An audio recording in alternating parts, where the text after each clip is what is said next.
주님의 날입니다. 오늘도 영과 진리로 주님 앞에 나와 예배하는 모든 성도님들 축복하고 환영합니다.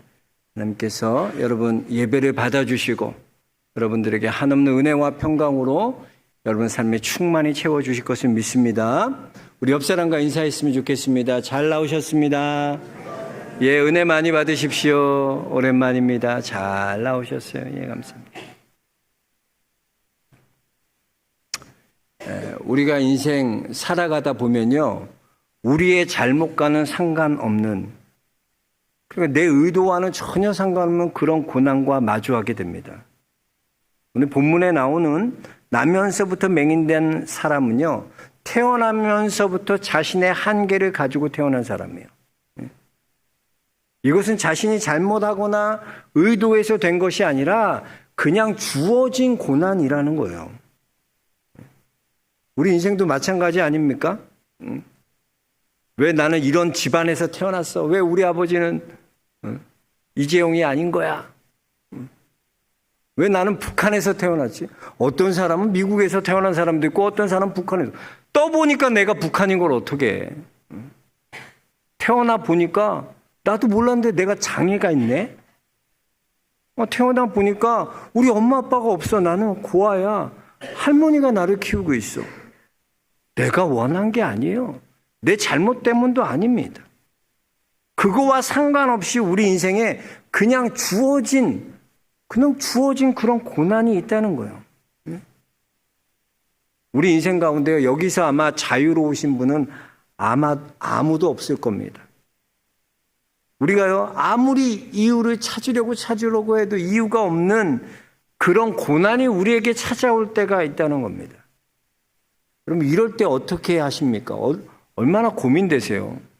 내가 잘못한 것도 아니고 내가 의도한 것도 아니고 태어나 보니까 이런데 어떡하란 말이야. 이럴 때 정말 딜레마에 빠지지 않습니까? 답이 없는 거 자꾸 찾으러 갈 때 머리 아프고 인생이 고달파지지 않습니까? 오늘 나면서부터 맹인된 사람도 마찬가지예요. 이 사람 보니까요, 삶에 희망도 없고 또 미래도 기대할 수 없으니까요, 그냥 널브러져 있는 거예요. 사람도 성격 따라 다르잖아요. 이 맹인 같은 경우에는 조용히 있지만, 널브러져 있지만, 우리가 잘 아는 바디메오 같은 경우에는 뭐라고 보면 예수님한테 외치잖아요. 다윗의 자손 예수여, 나를 불쌍히 여겨주옵소서. 좀 고쳐달라는 거예요. 예수님! 이런 적극적인 사람도 있는 반면에 이렇게 기대와 희망이 없는 미래를 생각하면서 널브러져 있는 사람도 있다는 거예요. 아마 이런 사람들이 더 많을 거예요.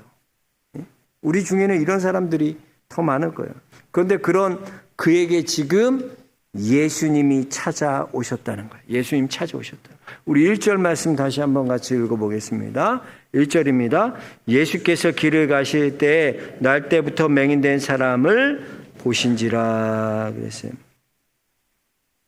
그러니까 은혜 없는 인생에 은혜의 주인 되신 예수 그리스도께서 찾아와 주셨다는 거예요. 저는 이거 참 말씀 묵상하면서 김춘수 시인의 꽃이라는 시 아시죠? 그거랑 이 말씀이랑 참 오버랩되는 것 같았어요. 김춘수 시인의 꽃이라는 시를 보아도 그렇잖아요. 내가 은혜 없는 사람을 불러주기 전에 그는 그냥 맹인에 지나지 않았었다. 그러나 내가 그의 이름을 불러줄 때 그는 더 이상 맹인이 아니라 하나님의 사람으로 변화되었다는 거예요. 꼭 김춘수 시인의 이름 불러주기 전까지는 하나의 몸짓에 불과하지만 이름을 불러줄 때 그것이 꽃으로 내게 다가온 것처럼 이 맹인이요, 이름 불러주기 전에는 이름 없는, 은혜 없는 그런 인생이었어요. 그런데 예수님 찾아주셔서 만나주시고 그의 이름 불러주시니까 그는 은혜의 인생, 하나님의 사람으로 변화되었다는 거예요. 오늘 예수님께서는요, 여기 보면 1절에 보면 그 사람을 보신지라 그래서 보신지라. 어떤 눈으로 보셨을까요? 예수님은 사랑의 눈, 은혜의 눈으로 그를 바라보셨어요. 사랑이 가득한 눈으로 그 사람의 아픔보다 더 큰 아픔을 갖고 그 사람을 바라보셨다. 여기 보니까 뭐 예수님이 말을 하셨다는 건 없어요. 예수님 말이 없이 그냥 바라보는 거예요. 여러분, 그래요. 고난당할 때요, 말로 할 수 없는 고난당할 때 다른 사람들이 이렇게 위로한다고 말하잖아요. 그 위로가 됩니까, 여러분? 그 위로해 주는 것도 참 쉽지 않습니다, 여러분. 영적으로 준비를 잘 해야지 그게 위로가 되는 거예요. 어떤 집사님이 남편이 갑작스럽게 돌연사하셔. 갑작스럽게 돌아가신 거예요. 그랬는데 얼마 후에는 아들이 사고로 또 죽어. 아들이 사고로 잃은 거야. 그러니까 얼마나, 전 그런 거 많이 봤어요. 그럼 교인들이 와서 위로한다고 한마디씩 하는 거야. 집사님, 아유, 얼마나 힘들어, 얼마나 아파. 그래도 다 이때도 지나가리라. 지나갈 거야. 힘내. 근데요, 그 집사님 그러시더라고요. 자기가 제일 듣기 싫어하는 말이 뭐였냐면 이것도 지나가리라. 와서 한마디씩 한다는 것이 저 사람이 왜 저렇게 얘기하지? 너무나 오히려 이때도 지나가리라 그러는 그 성도들 보면서 상처가 되고 위로가 하나도 안 되고 너무나 힘들었다는. 여러분, 그래, 위로라는 게 말로 여러분 위로가 된다고 생각하세요? 그 욥의 친구들이요, 새 친구들이 찾아와서 욥을 위로한다고 찾아왔어요. 근데 그들이 하는 말들이 어떻습니까? 오히려 욥을 번뇌케 하고 욥을 괴롭게 했다 그래요. 그러니까 여러분, 정말 위로하고 싶으면요, 말을 하지 마세요. 그냥 말한다고 해서 그 사람이 위로가 되지 않아요. 그냥 있어주고 바라봐 주는 거야. 들어주는 거야. 그의 아픔과 상처들을 들어주고 같이 아파해주고. 그게 오히려 더 위로가 되지, 말한다고 위로가 되는 게 아니에요.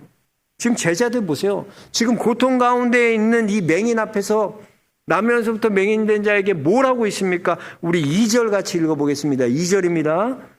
제자들이 물어 이르되 랍비여, 이 사람이 맹인으로 난 것이 누구의 죄로 인함이니까?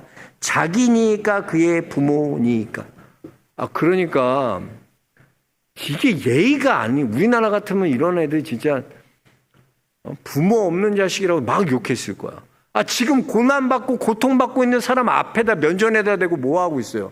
이 사람이 이렇게 된 게 죄 때문이에요? 자기 죄 때문이 아니면 부모의 죄 때문이에요? 누구 죄 때문이에요, 예수님?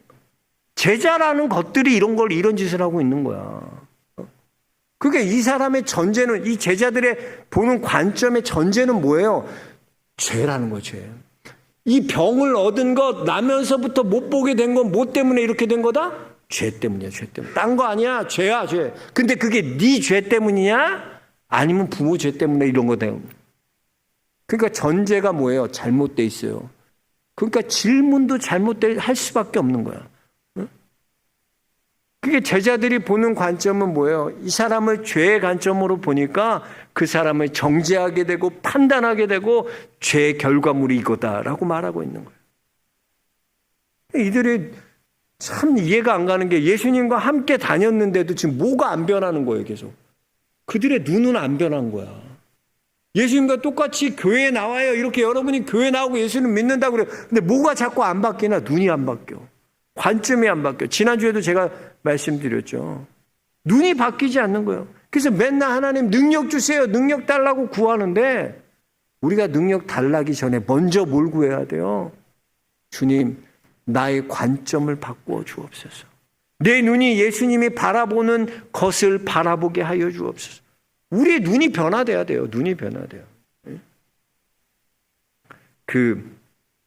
박용우 작가가 쓴 이 관점을 디자인하라라는 책에 보면요, 그 일본 CF 중에 아주 유명한 광고가 나옵니다. 이야기를 하는데 이런 거예요.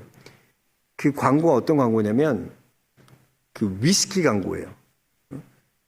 산토리 위스키라는 건데 이 산토리 위스키가요, 한국 사람들이 꼭 가면은 그 위스키를 사오는데 꼭 이 산토리 위스키를 사온대요. 그만큼 아주 유명하고 한국 사람들이 좋아하는 위스키라는 거예요. 이게 광고가요, 이 위스키 회사인데요, 이 위스키 회사가 왜 이렇게 확 떴냐면 광고가 너무나 독창적이라는 거야. 광고가 술 광고인데 감동을 주고 술 광고인데 광고를 너무나 광고가 독창적이라는 거야. 이런 광고예요. 그 어떤 신사가 마을에 갔어요. 친구 만나기 위해서 갔는데 어떤 할머니가 꽃 파는 늙은 할머니가 그 추운 날 꽃을 들고 서 있는 거야. 그러면서 그 신사 보면서 얘기하는 거야. 제발 꽃 한 송이만 사주세요. 꽃 한 송이만 사주세요. 우리 손녀딸이 지금 너무나 아파갖고 누워있는데 약값이 없어서 내가 그러는데 좀 장미 한 송이만 좀 사달라고. 근데 이 신사가 보니까 마음이 너무 안 된 거야. 그래서 한 송이가 아니라 한 다발을 사줬어요. 신사가 사줘서. 그리고 신나게 친구를 만나러 가요. 남자친구 만나는데 꽃 갖고 왔으니까 이게 뭐, 야, 너 그 꽃을 왜 갖고 온 거야? 막, 뭐라. 너 혹시 너 그 할머니한테 샀냐? 맞다고. 야, 그 할머니 이 동네에서 유명한 사기꾼이야. 그 할머니, 손녀딸도 없고 아픈 애도 없어. 다 거짓말이야, 다 거짓말. 다 그러면서 이 남자, 이 신사의 얼굴을 탁 클로즈업해요, 영상에서. 그래서 환하게 그 신사가 환해지면서 뭐라 그러냐면, 정말? 그 할머니, 그럼 손녀가 아픈 거 아니야? 정말 아픈 거 아니야? 야, 너무 잘 됐다. 그러니까 이 신사는, 친구는 뭐예요? 너가 사기당하고 속았다는데 초점 맞춰요. 그러니까 네가 한심해 보이는 거야. 그런데 이 신사는 어디에 초점 맞추는 거야? 그 할머니의 손녀가 아프지 않는다는 거. 그러니까 그걸 느끼니까, 야, 이 굉장히 술 광고가 굉장히 메시지가 있지 않아요? 감동이 있지 않습니까? 우리 크리스찬들이 그렇게 메시지가 있고 감동적인 삶을 살아야 되는데, 그래요. 우리가 여러분 잘 아는 화니 크로스비 여사 아시죠? 화니 크로스비. 우리 찬송가, 우리 개정 찬송가 중에서도 이분이 작곡한 게 22곡이 작곡했어요. 이 화니 크로스비 여사는 태어난 지 6주 만에요. 의사의 실수로 의료사고로 시력을 잃어요. 두 눈이 안 보여요. 맹인이 된 거예요. 자기가 원해서 된 것도 아니에요. 그런데 이분이요, 보는 사람들보다 더 놀라운 일을, 이분이 찬송시를 8,000곡, 평생에 8,000곡 이상을 찬송시를 작곡했어요. 우리가 아주 널리 우리도 잘 부르는 찬양, 주일에도 우리 교회에서 잘 부르는 찬양, 다 이분이에요. 그래서 예수로 나의 구주 삼고 성령과 피로써 거듭나니, 이분이 부르는 거야. 작수가. 또 우리가 잘 부르는 거, 인내하신 구세 주여 내가 비오니, 이 찬양. 우리가 잘 아는 그 김영삼 대통령이 살아생전 제일 좋아했던 거, 나의 갓길 다가도록 예수 인도하시니 내 주와, 이것도 크로스입니다. 야, 나의 영원하신 기여, 이것도 크로스. 다 이분이 다 한 거야. 오 놀라운 구세주 예수 내 주 참 능력의 주시로다. 그러니까 이분이 이 개정 찬송가 22곡이지만 비중으로 따진다면, 자주 부르는 그 비중으로 따지자면 이분보다 더 많이 불려지는 노래가, 찬양이 없는 거예요. 그만큼 놀라운 일들.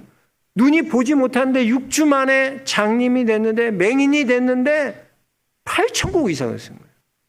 어떻게 이런 일이 가능했나? 이분이요, 예수님 만났기 때문에. 어렸을 때 예수님 만났기 때문에. 예수님 만나니까요, 관점이 바뀌고요, 이렇게 나를 만드신 하나님의 뜻이 있구나, 나에겐 목적이 있구나, 이것을 믿게 되는 거예요. 우리 3절 말씀 한번 같이 읽어볼까요? 3절입니다. 예수께서 대답하시되 이 사람이나 그 부모의 죄로 인한 것이 아니라 그에게서 하나님이 하시는 일을 나타내고자 하심이라. 자, 보세요. 지금 제자들이 이 맹이 나면서부터 보지 못하는 자를 보는 관점은 뭐로 보고 있습니까? 죄의 결과로 이렇게 됐다는 거예요. 죄로 보고 있어요. 죄의 관점으로 보는 거예요. 근데 예수님은 뭐로 보고 있습니까? 이 고난의 문제, 주어진 고난의 문제는 뭐예요? 하나님이 하시는 일을 나타내고자 합니다. 그러니까 고난이 주신 것이 하나님의 목적이 있다는 거예요. 목적이 있다는 거예요.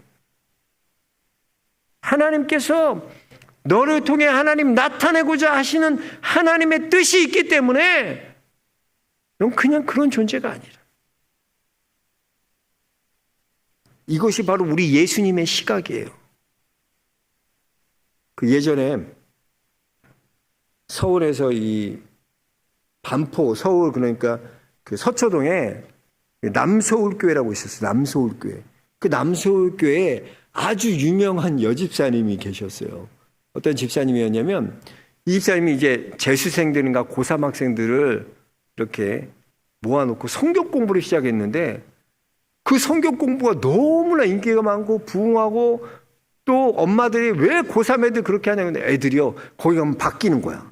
공부에 대한 목적을 찾고 애들이 열심히 공부하는 학생으로 변화되는 거야. 놀라운 일이 일어났어요. 이분이 누구냐면 지금도 목회를 하고 계시는데 그땐 집사님이셨어요. 30년 전에. 이분이 지금 누구냐면 지금 분당 우리들 교회를 담당하시는 섬기고 계시는 김양재 목사님. 김양재 목사님.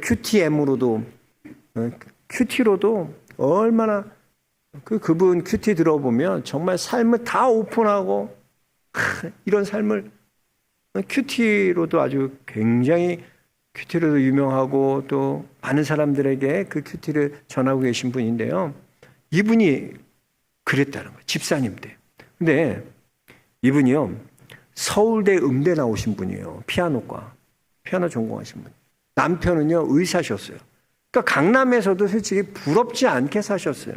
다 사람들의 남부럽이 없게 사는 그런 분이셨어요. 그런데 남편이 교회 다니는 거 그렇게 핍박하는 거예요. 37살 되었을 때, 37세 때 이 김양재 목사님이 과부가 돼요. 남편이로. 한순간에. 그러니까 그렇게 떵떵거리며 잘 살고 문제없을 것 같은 인생에 주어진 고난이 찾아온 거예요. 주어진 고난. 여자가 37살 딸에 과부 돼봐요, 여러분. 뭐가 있겠어. 그렇게 존경하고 그렇게 부러워했던 눈들이 다니면서 이런 눈빛으로 바뀌는 거예요. 그때 이 목사님 뭘 붙들었나? 오늘 요한복음 9장 3절의 말씀을 붙들어. 내게 하나님의 뜻이 있다는 거야. 내가 이 고난, 이렇게 된 주어진 고난을 통해서 하나님이 하실 일을 나타내고자 하는 그 하나님의 뜻이 있다는 거야. 그 목사님 그거 붙들고 목회하시는 거거든. 하나님이 나를 통해 나타내고자 하시는 하나님의 뜻이 있다. 목적이 있다. 그거 붙들고 지금까지도 목회하고 계신 거예요. 여러분, 환희 크로스비 여사도 마찬가지예요. 일찍 아버지를 여위셨어요. 아버지가 돌아가셨어요. 그 할머니와 어머니 손에 키워졌는데 두 분이 할머니도 그렇고 어머니도 그 믿음이 너무 좋으셨어요. 그런데 특별히 환희 크로스비에게 신앙적 영향을 끼쳤던 사람은요. 누구냐면 이웃집 아줌마야. 그 이름도 나와. 하울리 여사라는 아줌마인데 이 아줌마가 이 크로스비의 성경을 안 보이니까 불쌍히 여기 국률이 여기서 성경을 읽어주고 예수님 말씀 복음을 가르치고 그 이분한테 영향을 받은 거야. 그 기록에 의하면 믿거나 말고 근데 전 믿어요. 기록에 의하면 이 크로스비가 10살 되었을 때 10살 때 이 구약의 앞에 4권을 모두 외웠대요. 구약의 앞에 4권이 뭐예요? 창세기, 출애굽기, 레위기, 민수기. 레위기는 좀 어려우니까 난 신명기 같은데 어쨌든 그 4권을 다 외웠대. 또 신약의 사복서 마태, 마가, 누가, 요한복음을 다 외웠대. 10살 때. 그래서 어떻게 표현하냐면 이런 표현을 합니다. 잘 들어보세요. 마음의 서랍 속에 있는 하나님의 말씀을 내가 10살 때 꺼내어 자유롭게 쓸 수 있게끔 되었다는 거예요. 야, 표현이 멋지지 않아요? 마음속에 뭐가 있냐면 하나님의 말씀이 있는 거예요. 말씀이 있는 거예요. 10살 때 이 크로스비 여사가 그랬어요. 자기를 보면요 절망하고 희망이 없어요. 이 주어진 고난 이해 안 돼요. 여러분 납득 안 돼요. 주어진 고난이 납득이 됩니까? 왜 내가 북한에서 태어나야 돼? 이해 안 돼요. 왜 나는 이런 집에서 태어나야 돼? 이해 안 돼요. 납득 안 돼요. 근데 그 주어진 고난을 통하여 크로스 여사는 하나님을 만나니까 희망을 보게 되고 하나님을 만나니까 미래를 바라보게 되는 거예요. 여러분 우리가 예수님 만나면요 여러분 과거에 묶여 살지 않아요. 맨날 과거 얘기 안 해요. 예수님 만난 사람은 왕년에 얘기 안 해요. 맨날 가만 보면 교회 안에서도 뭐 왕년에 내가 이렇게 했다. 그 왕년에 이렇게 했다는 사람 중에 지금 잘하고 있다는 사람은 없어. 예전에 잘했다는 거예요. 예전에. 그러나 예수님 만난 사람 과거에 묶여 있지 않아요. 미래를 살고요. 오늘을 살고요. 주님 말씀 붙들고 미래를 살아가는 거예요.